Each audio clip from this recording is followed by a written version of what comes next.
The Treasure Ship by Saki. The great galleon lay in semi-retirement under the sand and weed and water of the northern bay, where the fortune of war and weather had long ago ensconced it. 3¼ centuries had passed since the day when it had taken the high seas as an important unit of a fighting squadron. Precisely which squadron, the learned were not agreed. The galleon had brought nothing into the world, but it had, according to tradition and report, taken much out of it.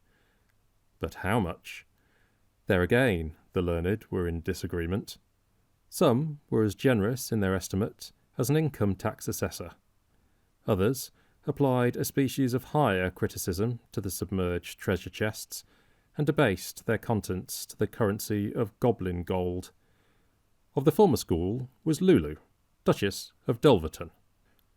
The Duchess was not only a believer in the existence of a sunken treasure of alluring proportions, she also believed that she knew of a method by which the said treasure might be precisely located and cheaply disembedded. An aunt on her mother's side of the family had been maid of honour at the court of Monaco, and had taken a respectful interest in the deep-sea researches in which the throne of that country, impatient perhaps of its terrestrial restrictions, was wont to immerse itself. It was through the instrumentality of this relative that the Duchess learned of an invention, perfected and very nearly patented by a Monegascan savant, by means of which the home life of the Mediterranean sardine might be studied at a depth of many fathoms in a cold white light of more than ballroom brilliancy. Implicated in this invention, and, in the Duchess's eyes, the most attractive part of it, was an electric suction dredge, specially designed for dragging to the surface such objects of interest and value as might be found in the more accessible levels of the ocean bed. The rights of the invention were to be acquired for a matter of 1,800 francs, and the apparatus for a few thousand more. The Duchess of Dulverton was rich, as the world counted wealth. She nursed the hope of being one day rich at her own computation. Companies had been formed, and efforts had been made again and again during the course of 3 centuries to probe for the alleged treasures of the interesting galleon. With the aid of this invention, she considered that she might go to work on the wreck privately and independently. After all, one of her ancestors on her mother's side was descended from Medina Sidonia. She was of the opinion that she had as much right to the treasure as anyone. She acquired the invention and bought the apparatus. Among other family ties and encumbrances, Lulu possessed a nephew, Vasco Honiton, a young gentleman who was blessed with a small income and a large circle of relatives, and lived impartially and precariously on both. The name Vasco had been given him, possibly in the hope that he might live up to its adventurous tradition, but he limited himself strictly to the home industry of adventurer, preferring to exploit the assured rather than to explore the unknown.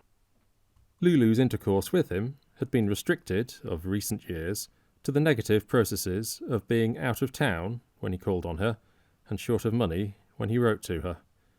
Now, however, she bethought herself of his eminent suitability for the direction of a treasure-seeking experiment. If anyone could extract gold from an unpromising situation, it would certainly be Vasco. Of course, under the necessary safeguards in the way of supervision. Where money was in question, Vasco's conscience was liable to fits of obstinate silence.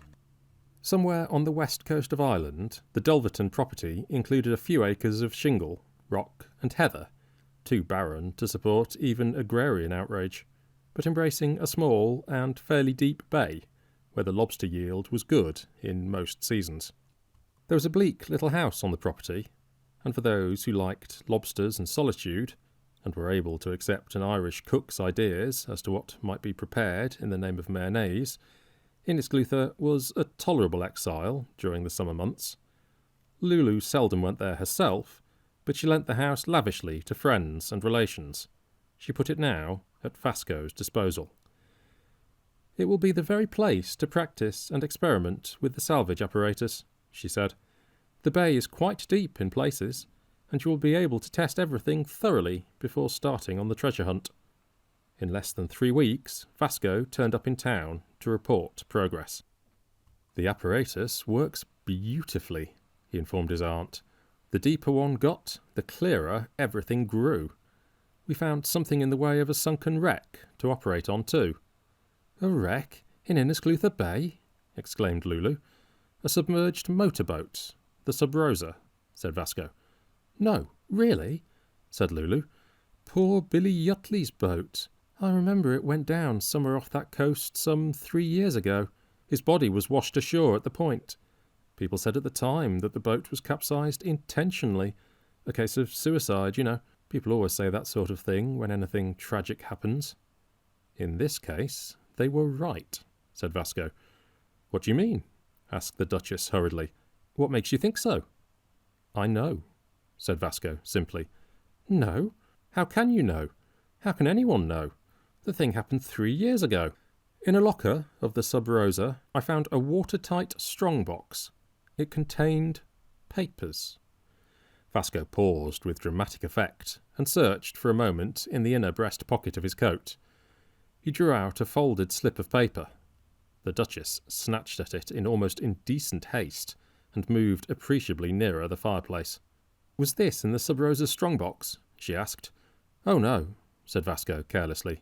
"That is a list of the well-known people who would be involved in a very disagreeable scandal if the Sub Rosa's papers were made public.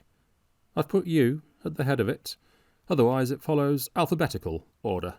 The Duchess gazed helplessly at the string of names, which seemed, for the moment, to include nearly everyone she knew.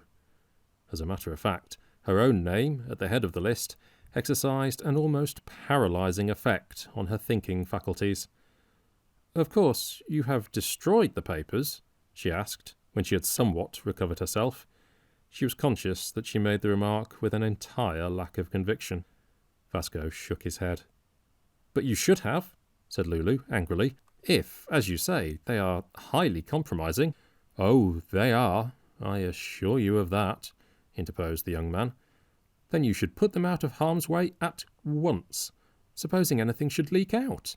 Think of all these poor, unfortunate people who would be involved in the disclosures."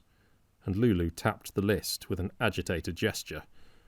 "Unfortunate, perhaps, but not poor," corrected Vasco. "If you read the list carefully, you'll notice that I haven't troubled to include anyone whose financial standing isn't above question." Lulu glared at her nephew for some moments in silence. Then she asked hoarsely, "What are you going to do?" "Nothing. For the remainder of my life," he answered meaningly. "A little hunting, perhaps," he continued, "and I shall have a villa at Florence. The Villa Sub Rosa would sound rather quaint and picturesque, don't you think? And quite a lot of people would be able to attach a meaning to the name. And I suppose I must have a hobby. I shall probably collect Rayburns." Lulu's relative, who lived at the court of Monaco, got quite a snappish answer when she wrote recommending some further invention in the realm of marine research.